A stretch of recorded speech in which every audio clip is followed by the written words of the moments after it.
নমস্কার বন্ধুরা, সর্বাণী রান্নাঘরে আপনাদের সবাইকে স্বাগত। বন্ধুরা, আজকে আমি আলু পেঁয়াজের সঙ্গে একটা ডিম দিয়ে খুবই সাধারণ একটা রেসিপি আপনাদের সঙ্গে শেয়ার করব। আর এই রেসিপিটা সাধারণ হলেও খেতে কিন্তু হয় অসাধারণ। আশা করি বন্ধুরা আজকের রেসিপি আপনাদের ভীষণই ভালো লাগবে। রেসিপিটা বানানোর জন্য প্রথমে আমি এখানে দুটো মাঝারি সাইজের আলুকে এইভাবে লম্বা লম্বা করে কেটে নিয়েছি। আর এখানে দুটো বড় সাইজের পেঁয়াজকেও আমি এইভাবে লম্বা করে কেটে নিয়েছি। আর এখানে নিয়েছি 4টে কাঁচা লঙ্কাগুলোকে একটু আমি বড় বড় করে কেটে নিয়েছি। আর নিয়েছি একটা ডিম। এখন আমি রান্না করে নেব। রান্না করার জন্য এখানে আমি কড়া বসিয়ে দিয়ে তার মধ্যে দিয়ে দিয়েছি সরিষার তেল। তেলের মধ্যে দিয়ে দিচ্ছি 1/2 চা চামচ গোটা জিরাটা একটু ভেজে নিয়েছি। এখন আমি কেটে রাখা আলুগুলো দিয়ে দেবো। সব আলুগুলো দিয়ে দিয়েছি। এবার আমি একটু নেড়ে চেড়ে নেব। বন্ধুরা, আগে থেকে আমি আলুতে একটু লবণ মাখিয়ে রেখেছিলাম, সেই জন্য একটু আলুটা নরম হয়ে গেছে। এখন আর লবণ দেবো না। এখন আমি ঢেকে রেখে দেবো 5 মিনিটের জন্য। আর আঁচটাকে লো টু মিডিয়ামে করে দেবো। এদিকে ডিমের মধ্যে দিয়ে দিচ্ছি সামান্য নুনটা ডিমের সঙ্গে দিয়ে ভালো করে ফেটিয়ে নেব। এখন আমি ডিমের সঙ্গে লবণটাকে ভালো করে মিশিয়ে নিয়েছি। এদিকে 5 মিনিট পরে ঢাকাটা খুলে নিলাম। দিয়ে আলুগুলোকে আবারও একটু নেড়ে চেড়ে নেব। এখন দিয়ে দিচ্ছি পরিমাণ মতো হলুদের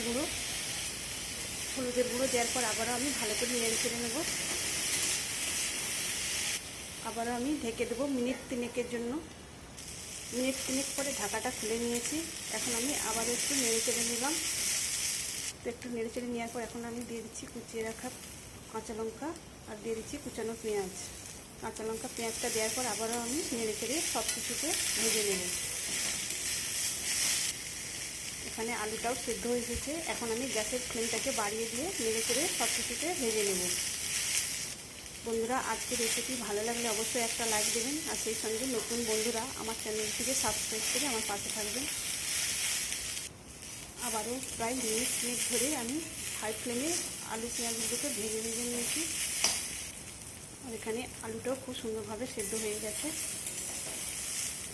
এখন আমি এর মধ্যে দিয়ে দিচ্ছি ফেটিয়ে রাখা ডিমটা দেওয়ার পর আমি অনবরত এইভাবে নেড়ে চেড়ে আলু পেঁয়াজের সঙ্গে ভালো করে মিশিয়ে নেব। তো বন্ধুরা, এইভাবে আলু পেঁয়াজের সঙ্গে ডিম দিয়ে ভাজি করলে রুটি, পরোটা কিংবা লুচির সঙ্গে খেতে কিন্তু অসাধারণ লাগে। আর এই রেসিপিটা সাধারণ হলেও খুবই কিন্তু অসাধারণ হয় খেতে। সব কিছু খুব সুন্দরভাবে ভেজে নিয়েছি। এখন আমি এর মধ্যে দিয়ে দেবো 1 প্যাকেট ম্যাগি মশলা। এই ম্যাগি মশলাটা দিলে এই ভাজিটা খেতে আরও বেশি সুন্দর হয়। ম্যাগি মশলাটা দেওয়ার পর আবারও আমি সব কিছু খুব ভালো করে ভেজে নেব। বন্ধুরা, এখানে আমি সব কিছু খুব সুন্দরভাবে ভেজে নিয়েছি। আর দেখতে দেখুন কতটা সুন্দর হয়েছে। এই রেসিপিটা একটু সাধারণ হলেও খেতে কিন্তু দারুণ লাগে। আপনারা অবশ্যই বাড়িতে রুটি, পরোটা কিংবা লুচির সঙ্গে খাওয়ার জন্য এইভাবে বানিয়ে নেবেন, দেখবেন ভীষণই ভালো লাগবে। আর বন্ধুরা, আজকের রেসিপি আপনাদের কেমন লাগলো অবশ্যই কমেন্ট করে জানাবেন। এখন আমি এগুলোকে নামিয়ে নেব। এতক্ষণ আমার সঙ্গে থাকার জন্য আপনাদের সবাইকে অসংখ্য ধন্যবাদ। তো বন্ধুরা, আজকের মতো আসি।